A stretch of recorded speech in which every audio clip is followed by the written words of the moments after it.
Here at the To&Through project, we are incredibly excited to share our new research, the Forgotten Year, that aims to provide a focused look at the 10th grade and how we as educators can use this year to help students progress toward their post-secondary goals.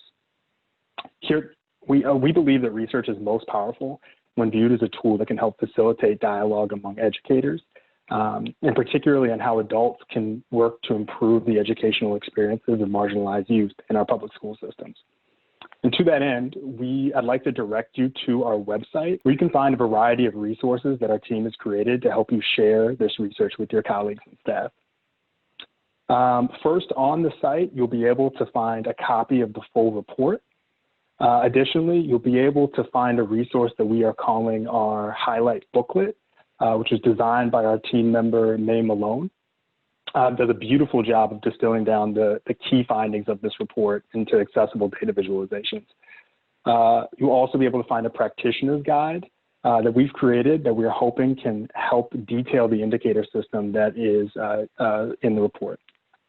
And additionally, you'll be able to find a copy of this PowerPoint deck that you can hopefully use to share this research with your teams. Last, if you are interested in our team helping to facilitate some learning around this research, please feel free to reach out to myself at dmccoy@uchicago.edu. And with that, please join me in virtually welcoming the authors of The Forgotten Year and my colleagues, Alex Seeskin, Alexandra Usher, and Shelby Math. All right. Thank you so much, Dom. Really appreciate that introduction. We'll jump in. Let's jump into the presentation. We're really excited to share this research with you that we've been, we've been working on now for, I think, at least 2 years. So one of the reasons that, we wanted to do this report is that we think that sophomore year is kind of the only year in high school that doesn't have an organizing focus. During freshman year, adults are concerned with ensuring a smooth transition to high school and getting students on track for graduation. During junior year, for better or worse, there's a focus on standardized testing and doing well on the SAT or the ACT. And during senior year, adults and students focus on the transition to college or the workforce.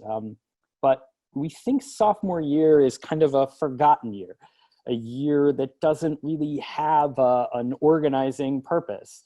And we hope that the indicator system that we lay out in this report and in today's presentation can become kind of for sophomore year what freshman on track is to freshman year, a way to organize the work of adults around equitable supports for students. But before we dive into the findings and the indicator system, we want to lay out just a little bit of context. We conducted this research using data on students in Chicago public schools. And since many of you are joining us from outside of Chicago, we want to say a little bit about CPS and its students. So CPS is the third largest district in the country with about 350,000 students and almost 650 schools, of which about 160 are high schools. More than 80% of CPS students are Latino and Black, with a little more than 3/4 eligible for free or reduced lunch based on family income. Close to 1 in 5 students are English language learners, and almost 15% have IEPs or individualized education plans. One thing we think is important to note is CPS staff don't always represent the students that are in the classroom, with 1/3 of principals and half of teachers identifying as white, compared to only about 11% of CPS students. This context about CPS is important, but it's not enough. And at the To&Through project and the consortium, as many of you know, we conduct a lot of descriptive research. And by descriptive research, we mean research that kind of seeks to answer the how and the where and the when and the who questions of a problem, but doesn't seek to answer oftentimes the why. Doing what descriptive research does, talking about the how and the where and the when and the who, that's sometimes really important because sometimes in education, we just need to describe what's actually happening in careful detail. And that can be really, really helpful for practitioners to see their practice kind of in the mirror. But leaving the why up to the reader also runs the risk sometimes that people intentionally or unintentionally ascribe the outcomes that we report on to the choices and capacity of students, families, educators, or communities, and particularly to people of color. So as such, we've been thinking a lot right now, especially this summer, about the additional context that's necessary to provide in our reports and our presentations. And we pulled out this quote from a piece that came out last year called "Why Am I Being Researched?" Which is from Chicago Beyond. And if you haven't read this piece, we just really highly recommend it. We've read it a number of times, talked about it as a team. So I want to read out this quote. "Numbers without context take on the assumptions and biases of their audience. Data sources without context reinforce the structural bias built into them. As Chimamanda Ngozi Adichie, who's a Nigerian author, warns, a story is fundamentally shaped by where you begin it. The origins of inequity are often left out of the story, allowing histories to be laundered and reinforcing harmful silences in the narrative." Therefore, beyond the information that I described earlier about Chicago Public Schools, there are a few other important pieces of context that we want to communicate before we get into the findings. First, there's a long history in Chicago and the United States of systematic racism and anti-Blackness that's included intentional economic and educational disinvestment in communities of color. And so any differences in outcomes by race that we see in this report, for example, are due entirely to the racist structures and embedded racist beliefs in our society and its education system that actively seek to control and subjugate students of color, particularly Black students. The second thing we want to note is that in order to really truly understand the data in this report, it's really important to put this data in conversation with student, family, educator, and community perspectives about the experiences of students of color in Chicago public schools. And the final thing to say is that I want to name that all three of the authors of this report, myself, Alex, and Shelby, who you'll be hearing from in a little bit, are white. And our perspective is limited by our experience as part of a privileged and advantaged race in our city and in our country. So we're continuing at the To&Through project, and I know at the consortium, to grapple with these truths and the ways in which our research needs to change and grow in order to account for them. And we hope that as you listen to this presentation today, and as you hopefully read our findings, you'll do the same and grapple with this context. All right, so into the report. And so part of the report here, we look at sophomore year, but we thought it was first important to look back at freshman year. And so there's some chapters in the report, in this report, that are actually about freshman year. And we need to understand how the freshman on track indicator has or has not changed over time, and what the implications of that are for sophomore year and for sophomore on track. Freshman on Track, and Dom mentioned earlier the documentary that came out yesterday, which is, if you haven't seen it, please do, is really a movement. It's more than an indicator in Chicago, it's a movement in Chicago. And for those of you who don't know, as specifically as an indicator, to be on track at the end of freshman year, a student needs no more than one semester, it needs no more than one semester F in a core class and at least 5 credits. And what's so impressive, though, about the freshman on track indicator, and that's what this slide is talking about, is that even as the freshman on track indicator, the freshman on track rate in Chicago has improved so much over time, and as the graduation rate has improved over time, the predictiveness of the indicator itself has remained steady. And so you can see these two lines. That bottom orange line is the graduation rate for students that were off track freshman year. And the top green line is the graduation rate for students that were on track freshman year. And as you can see here, those rates have remained almost entirely steady over time, even, as I mentioned, as the freshman on track rate has gone up so much. We also want to note that, as a result of this work and what's talked about in the documentary, there are so many fewer non-graduates than ever before. And by non-graduates, we really mean students who don't graduate in 4 years. And so as you can see here, there were 6,700 non-graduates in 2011. And in 2018, that number had dropped to 3,700 students in CPS who did not graduate in 4 years.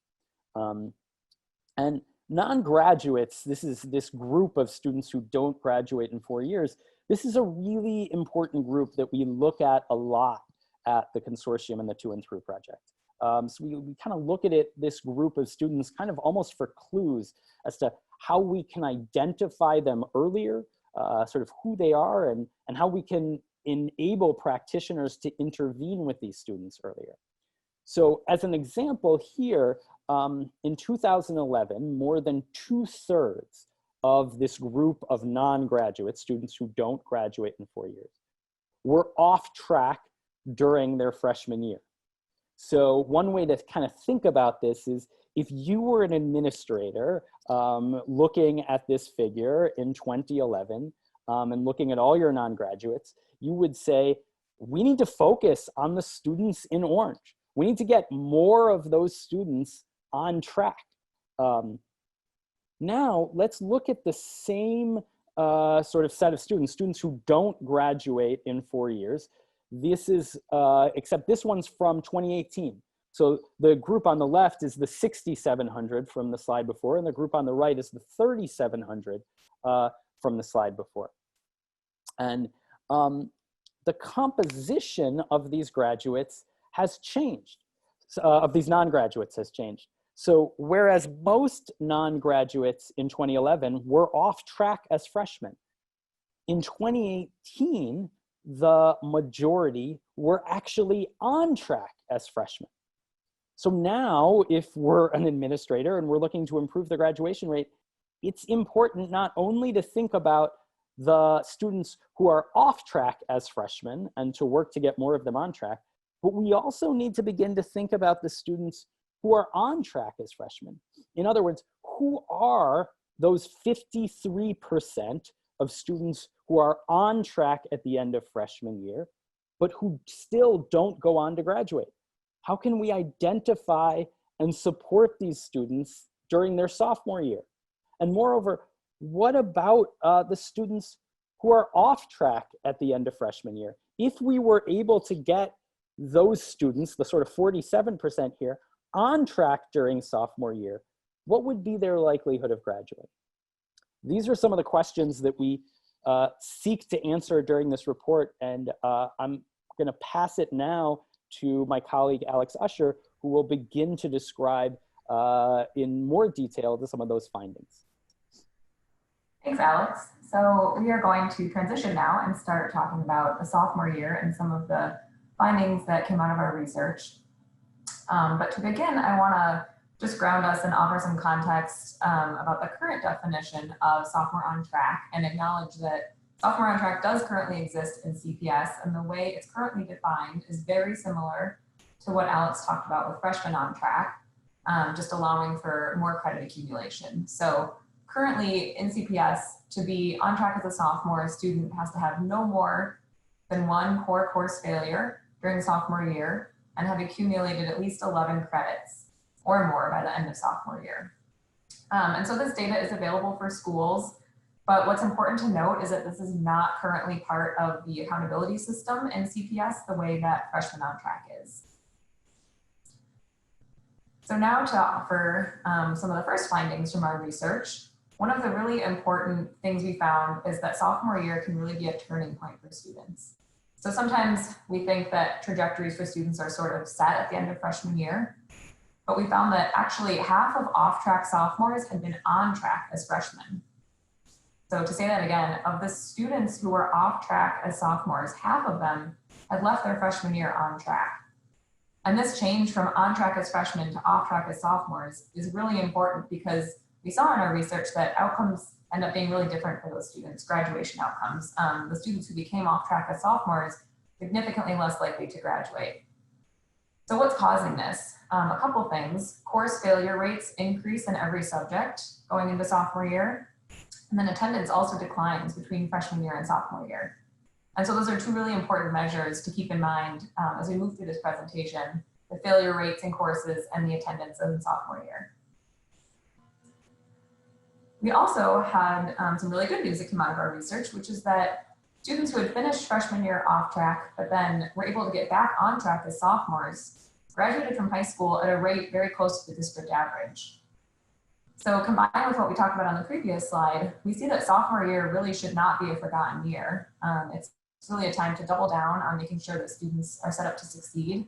And it's a really important point in students' trajectories. So now that we've sort of established the importance of sophomore year and the fact that sophomore on track has existed in CPS, what has that trend looked like over recent years? So this is using the current definition of sophomore on track in CPS that we talked about. And you'll see that rates have been going up over the past few years. And we think that's likely due to all of this really intentional work in the freshman year, supporting students and helping them to be successful. But what's most important to note is that while this overall district rate is increasing, it's hiding important disparities for students from different racial and ethnic groups. So this is a graph showing the sophomore on track status for students from different race ethnicity categories in CPS. And we can see those disparities. One thing that really stood out to us is that more than 20% of Black and Latino young men were off track as sophomores. And as we just saw, that has really important implications for those students' eventual graduation outcomes. So now the question becomes, how can we make it easier for educators to target the right supports to the right students during the sophomore year? And that is where I'll hand it over to our colleague, Shelby. Thanks, Alex. So we know that data like these are only valuable to the extent that they're actionable. And one of our key goals for this report was to make these findings as actionable as possible for freshmen and sophomore educators. So in our analysis, we explored the predictivity of several different freshman and sophomore indicators of high school graduation and college enrollment. First, we identified 3 key warning indicators for high school graduation, which are the 3 shown here. In addition to off-track status, 2 other indicators that suggest that students may need additional support are an attendance rate below 85%, and 1 or more course failures in any course. So that includes non-core courses like PE and art that aren't considered in the freshman on track metric. And we think that by using a system of categories that combines these 3 warning indicators for high school graduation, as well as a 3.0 GPA, which is an important indicator of college access, sophomore educators could further differentiate among their students to better identify potential challenges and more effectively target supports to the students that need them. So here is that 4-category system that I was talking about. Students in the first category off track who have failed multiple core courses or who didn't accumulate enough credits for grade promotion by the end of the school year, we know that they may need dedicated support to get back on track for high school graduation. But also, students in the next category, on track warning, even though they were on track as freshmen, they had one of the 2 other warning indicators. So a failure in any course or an attendance rate below 85%. And even though they ended the school year on track, they also likely need additional support during 10th grade to stay on track for high school graduation and for college enrollment. And finally, although GPA was not one of the 3 key warning indicators of non-graduation, it does have important implications for college access. And a 3.0 GPA is a powerful freshman and sophomore indicator of college enrollment. And so students who are on track but have a GPA below 3.0 are very likely to graduate from high school, but they are also likely to need additional support in improving their academic performance in 10th grade in order to gain access to selective and highly selective post-secondary opportunities. So these 4 categories are highly predictive of both high school graduation and college enrollment. For students in the on-track warning category, for example, who were on track but failed a course or had an attendance rate below 85%, even though they were on track at the end of sophomore year, they graduated from high school at a rate of 77%, while students who were on track with none of the 3 warning indicators graduated at a rate of about 95%. And while a 3.0 GPA is not a particularly powerful indicator of high school graduation among on-track sophomores, it's a very powerful indicator of college enrollment. So although students in the on-track below 3.0 group, in the light green on this slide, they graduated from high school at a very high rate, but they enrolled in college at a much lower rate than their peers who did earn a 3.0 GPA as sophomores. Another key finding based on these indicators is that changes in performance between 9th and 10th grade really matter for students' outcomes. There's significant movement between these 4 categories from freshman to sophomore year. And that movement really matters for students' likelihood of graduating from high school and their likelihood of enrolling in college. So for example, among students who ended freshman year on track, the students who also ended sophomore year on track graduated from high school at a rate of about 93%, compared to students who also ended freshman year on track, but then fell off track during sophomore year for the first time, who graduated at a rate of 43%. And if you're interested in seeing these findings in more detail, you can find more information in the report. So on the next slide, for example, this table from the report shows the graduation rate for each combination of on-track and off-track status during freshman and sophomore year. So for example, the 2 numbers that we saw in the last slide are in this table in addition to some others. So for students who were on track both freshman and sophomore year in the first row, their graduation rate, as we saw, is 93%. For students who were on track freshman year but then fell off track sophomore year, in the third row, their graduation rate is 43%. And what we can also see in this table is that there were a significant number of students in this category, around 1,300 freshmen in this one cohort of freshmen, the 2014-15 freshman cohort, who were on track as freshmen, but then fell off track for the first time during sophomore year. And breaking this down even further by success category, this figure shows the graduation rate for each combination of freshman success category and sophomore success category. So for example, for students who ended freshman year in the on-track warning group, which is the 3rd set of bars, those who had an attendance rate above 85% and passed all of their courses sophomore year, so those who moved up to being on track with no warning indicators as sophomores, graduated at a rate of 90%, while students who had the same freshman outcome, being in the on-track warning category, but then fell off track during 10th grade, graduated at a rate of 35%. So we think that this figure really highlights that sophomore year can be a time of risk for CPS students, but also of opportunity. Both freshman and sophomore performance also matter for college enrollment. So among students who finished freshman year with above a 3.0 GPA, who earned B's or better during freshman year, for the students who also earned above a 3.0 GPA during sophomore year, 2/3 of those students graduated within 4 years and then immediately enrolled in a 4-year college, compared to only 1/3 of students who earned B's or better as freshmen, but then saw their grades slip during sophomore year to below a 3.0 GPA.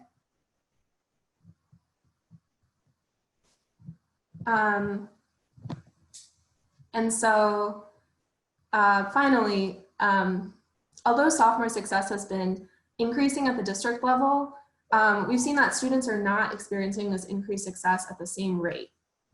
And so as we've seen in this presentation, a 3.0 GPA has critical implications for students' access to selective and highly selective colleges and to other post-secondary opportunities.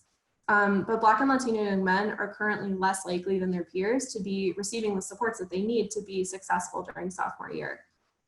Fewer than 1/3 of Black young men and fewer than 1/3 of Latino young men at CPS earned above a 3.0 GPA as sophomores. And this is really important because if Black and Latino young men aren't receiving the supports that they need to be successful during the first 2 years of high school, they won't have access to as broad a range of post-secondary opportunities as their peers. And now I'm going to hand back to Alex Seeskin to talk through some of our other key takeaways from this research. All right, so thank you, Shelby and Alex. So just to kind of summarize here, it's important to note that, we did a whole bunch, spend a long time looking at sophomore year, several years, but the consortium has been looking at freshman year for 20 years, if not more. And all of the research that we did for this report, confirmed and supported all of the findings over the last several decades, which are that even though sophomore year is important, freshman year remains the most critical year in students' educational trajectories. That transition from 8th to 9th grade is so makes so many students vulnerable. Sophomore year is important. We find that here, and there are many students who do reasonably well freshman year and then start to struggle sophomore year, but we still see so much change in that transition from 8th grade to freshman year. And even with the rising freshman on track rates, freshman on track as an indicator remains really predictive of high school graduation. The second, kind of key takeaway here is that even for students who are off track freshman year, sophomore year can be an opportunity to recover. As someone asked during the presentation, only about 20% or so of students who are off track freshman year get back on track during sophomore year, but those students graduate at a pretty high rate of over 70%. And so I think there should be messages for freshmen that this is possible and that getting back on track sophomore year can open up a whole range of opportunities. That being said, for some students who were on track during freshman year, we saw sophomore year as a time of significant risk. And there were a lot of students, close to 1,500 in the one cohort that we looked at who were on track during freshman year, but fell off track during sophomore year. And those students graduated, as Shelby noted, at a low rate of a little over 40%. The final thing is that sophomore year, really presents educators with this opportunity to intervene and identify students who need more support. And so, looking not just at sophomore on track, but also looking at other indicators like low attendance rates or non-core failures can produce a wider group of students that are in danger of not graduating or enrolling in college. And we actually think that this implication for sophomore year holds true for freshman year as well, that as freshmen, freshman educators in Chicago and in many places around the country have become really skilled at using that on-track metric, as a sign that students need more support. And our findings here suggest, as our findings suggested in a report we produced about a year ago called Hidden Risk, that freshman educators need to look beyond freshmen on track and need to include, start looking at non-core failures as signs of risk, need to start looking at low attendance as a sign of risk, and that those things are important too. All right, I think we're going to transition now. But before we do, just a reminder, there are many, many resources here. So take a look at the report. If you don't have quite as much time to read the report, we have a brief for you that has a lot of the images that we've used in this deck. There's a practitioner guide that will sort of summarize things very, very quickly. And finally, an op-ed that we wrote we published just this morning on the implications of this research for our moment now as we enter into a time of virtual learning. Let's open it up. We got some people that have been submitting questions. Appreciate that. First, real quick, I also want to add here that on this resource website, there will be a copy of this webinar. That was one of the questions that came in, so we will have that up in a few days. So with that, stop sharing. So actually, I think it may be good to start with this question, Alex, given what you just shared. We have a question to ask, given all the competing priorities facing schools as they transition to remote learning, why do you think practitioners should still be prioritizing sophomore year right now? Yeah, I think it's a really important question because there's a lot of different challenges facing schools this year, not only the transition to remote learning, but also supporting students through all of the other challenges that they and their families are facing right now as a result of everything that's going on. But we think these challenges make building intentional supports around sophomores even more important right now. And actually, that's also the topic of the op-ed that was published today, if you're interested in reading more. We know that freshman year is so critical and so challenging in part because it's a major transition in students' day-to-day experiences of school and their day-to-day experiences of life. And this year's sophomores are now immediately experiencing the second major transition to distance learning. They missed 3 months of in-person school during their freshman year, and they may still have been in the process of acclimating to high school and of building strong relationships with peers and teachers when in-person classes ended in March. But also, as Alex Easkin talked about a little bit at the beginning of the presentation, sophomores can sometimes fly under the radar a little bit, with schools focusing on other key milestones, which are also really important. But I think this year it's especially important that nobody is kind of flying under the radar. Almost all students are going to be facing new challenges, and it's really likely that students are going to need supports that they might not have needed in the past to stay on track or to have good experiences at school. I think our biggest takeaway from this research is that students' experiences during sophomore year are incredibly important in shaping their trajectories through high school and their access to post-secondary opportunities. And so we think it's really critical that as schools are transitioning to remote learning, they're putting in place structures to ensure that sophomores are getting the supports that they need to be successful and to have great experiences in school this year. Great. On that note, let's go to this question. Also, given the transition to remote learning and disruptions to kind of traditional data sources, the way we've been collecting data around maybe attendance and grades, what do you recommend school teams focus on in the absence of some of that traditional data? I can jump on that one. I think attendance and grades remain super important, even if we're not collecting them in a traditional sense. They're still really important indicators of whether students are experiencing success in school. And even if they're not the same data points we're used to looking at, it can still be symptoms of bigger things going on with students. So for example, with attendance, although we're not tracking who's in a building every day, we can still look at who's engaging with remote learning, who's engaging virtually, and a student who suddenly stops or drops off in their engagement in that way, it's still a very similar, I think, risk flag as a student who stops showing up physically to school.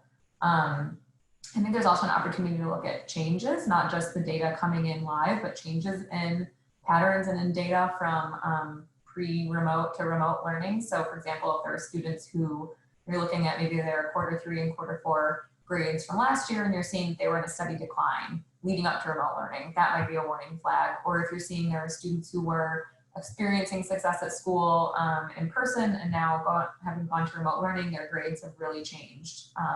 That would be an important flag. So I think there are still ways to sort of cut the data to find these groups that may need support. And then I think the other piece is just we need to get better at collecting qualitative data from students, not seeing them in person in buildings every day. We don't have that feedback loop, and we don't have that constant sort of touch point as to what supports they might be needing. So I think things like surveys, focus groups, interviews, really incorporating student voice and allowing students to tell us what they're experiencing and what they need.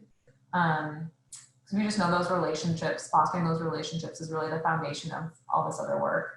And I know there are a lot of apps and different virtual ways to just do a quick pulse check with kids every morning, a 1-question survey, things like that. I think the remote environment actually offers some interesting ways to do that.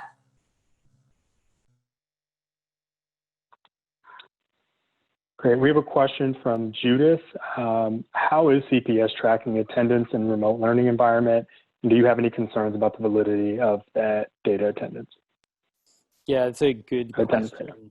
I think that the plan right now in CPS is released kind of the first draft of its virtual learning plan yesterday, and so I'm sure there'll be more communication coming from central office here in Chicago. But I think the plan right now is to treat, and this is true not just in Chicago but in districts around the country, to try to treat virtual learning in terms of attendance and grades the same way that we would treat it in person.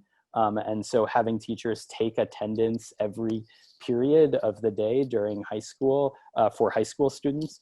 I think, the question about validity, I think we don't know yet is the honest answer. And, will it be harder or easier for teachers to take that attendance? Will the data quality be as good, as it was in person?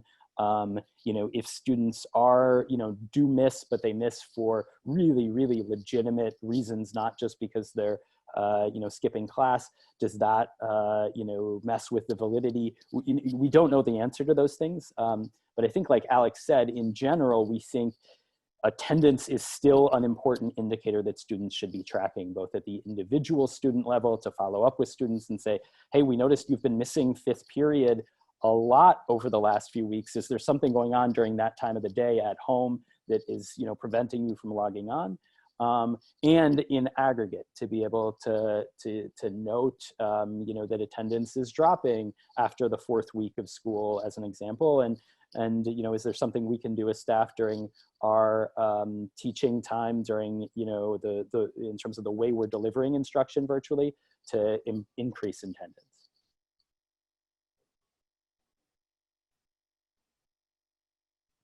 Great.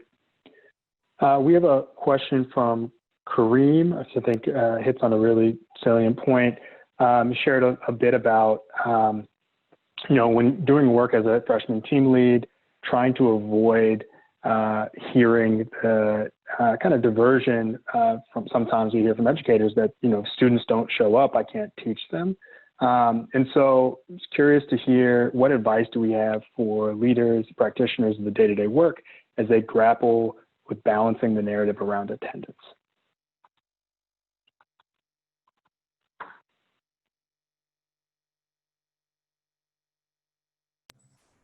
This may not address it precisely, but I would just underscore the fact that a lot of the success of the freshman on track work in CPS has been going slow and really working from a place of a mindset shift around what it means to educate freshmen and what's involved with that and what's expected. I think for people who saw the documentary yesterday, that's one of the really big points made in the film, and sort of the importance of underlying a lot of this work with research and discussions and creating a space where people in the school can feel like they can really talk about the challenges involved in the work and start to shift some of those foundational mindsets. I would also say that, I think it's important with attendance sometimes to think about the systems that the school has in place to address attendance issues. I think that, improving attendance is something that requires everyone really on board.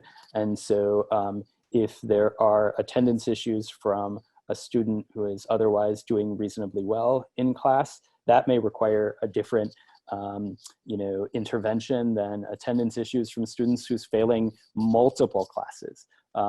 And the latter case may be something that requires a much more intensive intervention with, you know, counselors and case managers and maybe even the assistant principal getting involved, whereas the former, where the student actually still is maintaining reasonably good grades, is something that, you know, could be addressed by a teacher team or a team of teachers. So I think that, you know, it's also really important for schools to think about the systems they have in place to improve attendance, and to remember that in addition to interventions, what I just described, the engagement of the learning that happens inside the classroom is also really, really important in terms of improving attendance. If students feel like what they're learning is relevant and connected, meaningful and connected to their lives, they are more likely to come to class. So we've talked a lot about what educators in school buildings can do, but we have a few questions about the role of external organizations, after-school programs, community-based organizations that they have in supporting particularly sophomores during this time period. Could you all speak to how you see the role of kind of external educators supporting this work? Yeah, I can jump in on this one. I kind of have some strong feelings here. So, you know, there was research from Harvard, Jalmeda and Sarah Fine, that came out last year. And those researchers spent some time looking at high schools across the country. And what they found was that very few core classes were engaging. And were sort of meaningful and had deep learning going on the way I was just describing. Actually, the place where they found the most meaningful, the deepest learning happening was in non-core classes and extracurricular activities. That's where students were just really, really engaged. And when you ask students sort of why they, you know, came to school, or, you know, what they were interested in school, so many times you heard students talking about the theater program or the basketball team or the chess club that they were involved in. And so many of those, you know, of those programs are run not just by school staff, but by external community groups. And groups that, you know, come into the school to run after school programs, or groups that come into the school to teach a class like BAM here in Chicago. And those classes, and I think those clubs become such an integral part of students' identity and are so important to keeping students engaged in school. And so would just say having those types of partners in a school, especially a small school, in order to keep students you know, interested and make sure they understand that school and life is more than just math and ELA is absolutely essential to doing this work well during both freshman year and sophomore year.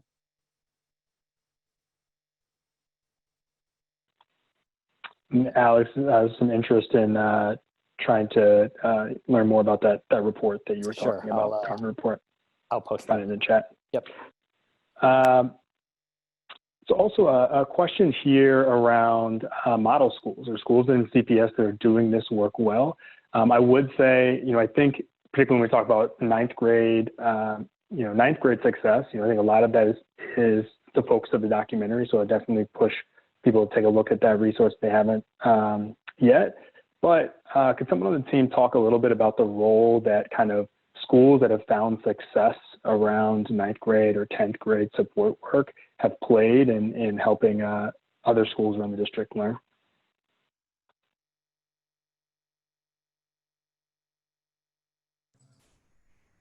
Yeah, I think we're lucky in Chicago that we have a really robust community among our schools, and that people are really eager to share learning across schools and across administrations.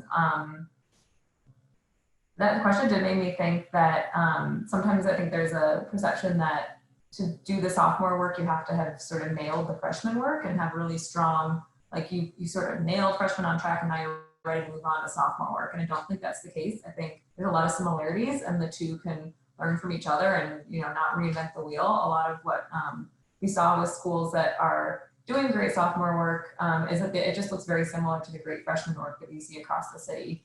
It's teams of teachers coming together. It's looking at data and continuous improvement cycles. It's that mindset shifts that we talked about. It's really robust background, like Alex talked about. It's partner organizations. It's sort of this movement, as he was saying. And so I think that that can all be built into the sophomore year simultaneous with freshman year, and a lot of the support's carried over. And it's not that, you have to find the school that really has got it down with Freshmen on Track, because everyone is still working on it. No one's perfect. And there's still room to push that work into the sophomore year. Thanks. We also have a question here asking about if we think that Freshmen on Track has been diluted in some way, given the progress we've seen in the district. And could somebody touch on that? Yeah, I think that's a great question. I think that might be what might be expected, given how much Freshmen on Track has really been emphasized and been central in the work in a lot of ways. But I think it's really important that that's really not what we've seen, that Freshmen on Track is still almost just as predictive of high school graduation. The graduation rate for students who are on track as freshmen has stayed really stable, even as the number and percentage of freshmen who are on track has increased really dramatically over time. I think that the figure that we showed that the percentage of non-graduates who are off track as freshmen is higher now. It's not that there's more freshmen who are on track but then don't go on to graduate. It's that really that the work around making sure that freshmen are on track and supporting freshmen who weren't on track has been so successful that there's now those students, that group of students is much smaller, and so there's now an opportunity to expand the focus to other groups of students, including to students who were on track at the end of freshman year.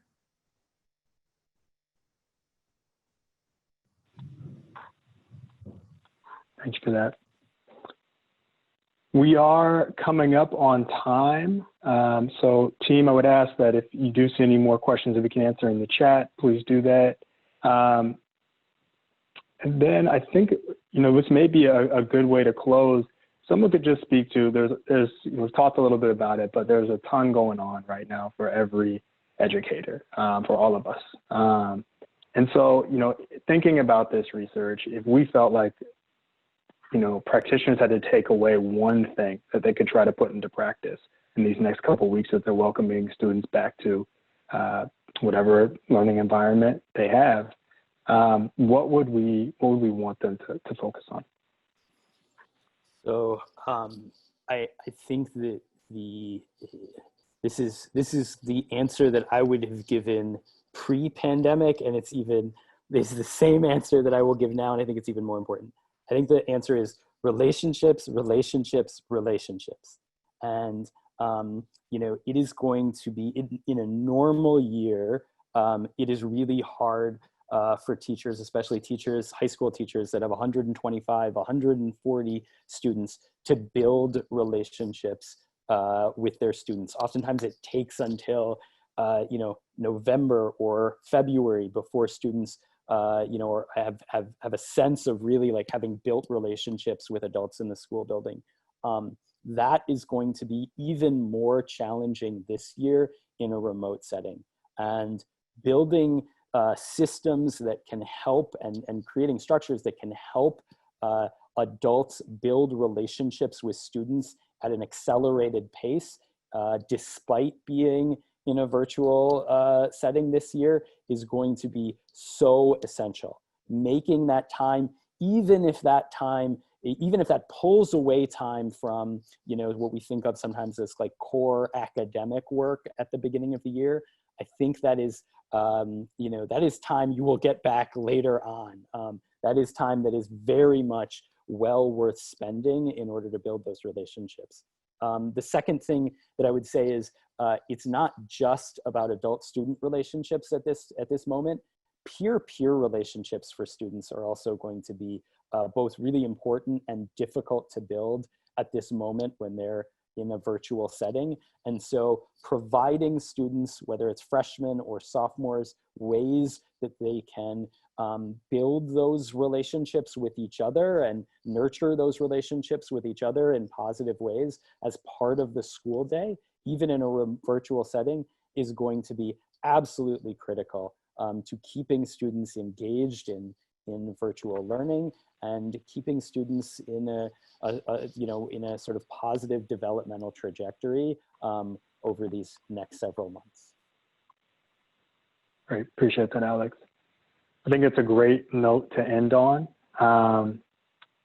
Thank you to everyone who joined. We want to just sincerely let you know how much we appreciate you all taking time to come learn about this new research. And I do want to finish by again just reminding everyone that all of these resources that we talked about today, copy of this deck, in the next few days, a recording of this webinar will be available on our website. So thank you so much for your attendance. And again, as you all are doing your learning, please feel free to reach out to our team to figure out how we can support. Good luck to everyone. Have a great start to the school year, and looking forward to talking with you all soon.